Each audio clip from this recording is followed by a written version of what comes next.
Nitish Kumar NDA में वापस जाएंगे कि या नहीं जाएंगे, इस पर चर्चा तो चल ही रही है। लेकिन नीतीश कुमार भारतीय जनता पार्टी और प्रधानमंत्री नरेंद्र मोदी के फैसलों पर क्या कहेंगे, ये बातें अब खुल करके धीरे धीरे सामने आने लगी है। आपको बता दें कि ये इशारा होता है कभी भी किसी के साथ दोस्ती और दुश्मनी का। आपको बता दें कि G20 से जब लौट करके आए नीतीश कुमार, उसके बाद से चर्चाएं तो खूब चल रही हैं। लेकिन इसी के बीच में नीतीश कुमार द्वारा 2016 से ही लागू किए गए कई कानूनों की चर्चा हो रही है। तो वहीं नीतीश कुमार द्वारा बिहार में महिला आरक्षण को लेकर के भी खूब चर्चाएं हो रही हैं। नीतीश कुमार ने पहले ही महिलाओं को इतना आरक्षण दे दिया है कि जिसमें कोई अब गुंजाइश नहीं बचती है नीतीश कुमार पर किसी भी तरह की बात करने की।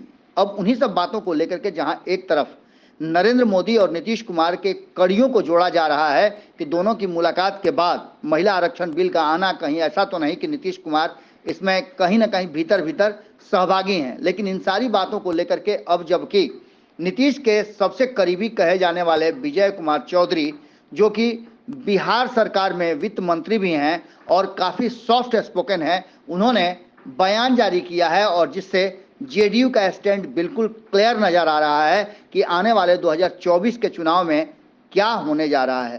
सुनिए विजय कुमार चौधरी ने क्या कहा है और इसमें कितना अधिक नीतीश कुमार की सहभागिता है इनके बयानों में, यह भी स्पष्ट होता नजर आ रहा है। सुनिए क्या कहा है विजय कुमार चौधरी ने। हाँ, हम उसमें ये कह रहे हैं कि इस संविधान संशोधन को महिला आरक्षण के लिए लागू करने से पहले दो शर्तें लगा दी गई हैं या दो पेच लगा दिए गए हैं। एक तो जनगणना का काम पूरा होना और उसके बाद परिसीमन का कार्य पूरा होना। और इन दोनों की प्रक्रिया इतनी विस्तृत और इतनी लंबी होती है कि केंद्र सरकार किसी समय अपनी सुविधानुसार इसका समय टाल सकती है इसी के नाम पर। जो जनगणना का अब समझिए 2021 की जनगणना 23 खत्म हो रहा है, उन्होंने कह दिया है कि 24 के बाद होगा, यानी 25-26 कब होगा उसमें भी डेट नहीं बताया गया है। और एक तो वो हो जाएगा, तब फिर परिसीमन का कार्य होगा, पूरे देश में लोकसभा क्षेत्रों का परिसीमन होगा। वो कितना बड़ा काम होगा। और जब अगर आरक्षण अगर मंशा में दाएं बाएं होगी तो किसी समय किसी बात को लेकर टाला जा सकता है, जो भाई नहीं हो रहा है पूरा, वो नहीं हो रहा है पूरा। डिलिमिटेशन में कभी कभी मामला न्यायालय में भी फंस जाता है। तो इसलिए ये कहीं न कहीं संशय की स्थिति पैदा करता है। जो ये साफ नियत से महिलाओं के हित में उनको आरक्षण देने के लिए किया गया है कि महिलाओं के भावना से को जागृत करके राजनीतिक लाभ लेने के लिए आज इसको पारित कराया गया है। और अगर मंशा साफ होती तब तो अगले चुनाव से लागू हो जाता। आज संविधान संशोधन हो गया। हम लोग की मांग है कि पिछड़े अति पिछड़े वर्ग की महिलाओं के लिए अलग से आरक्षण का प्रावधान करके इसको तत्काल 2024 के लोकसभा आम चुनाव से ही लागू किया जाए। किसको था ये तो बेवजह अपनी पीठ थपथपाना है ना। सारे दलों ने समर्थन किया है और सच्चाई यही है कि ये सोच ये आइडिया भी दूसरे दलों का रहा है। कांग्रेस के जमाने से, यूपीए के जमाने से आइडिया चला आ रहा है।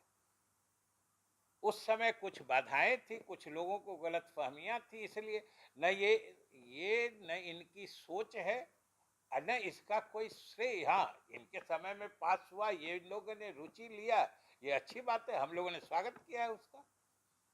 इन्होंने इसको पास कराया, ये स्वागत की बात। लेकिन इसको पब्लिक फोकस में या जनमानस में इसको लाने का श्रेय तो पूर्ववर्ती सरकारों को है। और कहे ना कि अगर तकनीकी रूप से इनको श्रेय लेने की जो बीमारी है वो अगर नहीं होती तो 2010 में जो राज्यसभा में पारित है विधेयक, वही लोकसभा में पारित करा देते, संविधान संशोधन हो जाता।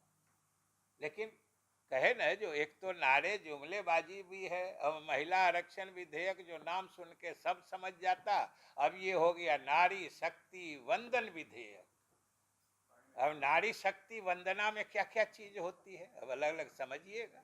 लालू प्रसाद यादव ने भी 25 सालों के बाद ही सही, लेकिन इसका समर्थन किया, आरजेडी ने समर्थन किया इसका।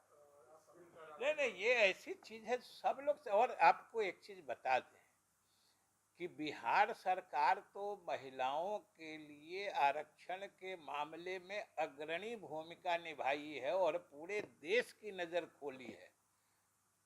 और ये नीतीश कुमार जी की विशेषता रही है कि महिलाओं को आगे बढ़ाने में, पूरे देश की नज़र खोलने, पूरे देश का ध्यान आकृष्ट कराने में, कि भाई अगर हमारी आबादी के आधे हिस्से को हम लोग नज़रअंदाज करते रहेंगे, उनको चाहे आर्थिक क्षेत्र हो, सामाजिक क्षेत्र हो, राजनीतिक क्षेत्र हो, उसमें उनकी भूमिका अगर हम लोग आगे नहीं बढ़ाएंगे तो देश की प्रगति उस रफ्तार से नहीं हो पाएगी जिसकी हम लोग कल्पना करते हैं या जिसकी सोच रखते हैं। अगर ये वीडियो पसंद आई और वह बिहार के राजनीति और बिहारियत से सरोकार रखेनी तो सब्सक्राइब बटन दबा के चैनल के सब्सक्राइब कर ली। ओजे एगो घंटी बा, ओकरा बटन दबा देला से कुल सटीक और मारक खबर रुआ मुफ्त में मिल जाई। अगर रुआ पत्रकारिता के हमनी के नया प्रयोग में सहयोग कर चाहतानी तो ज्वाइन बटन दबा दी। पेटीएम नंबर नोट कर ली 9386816700। धन्यवाद।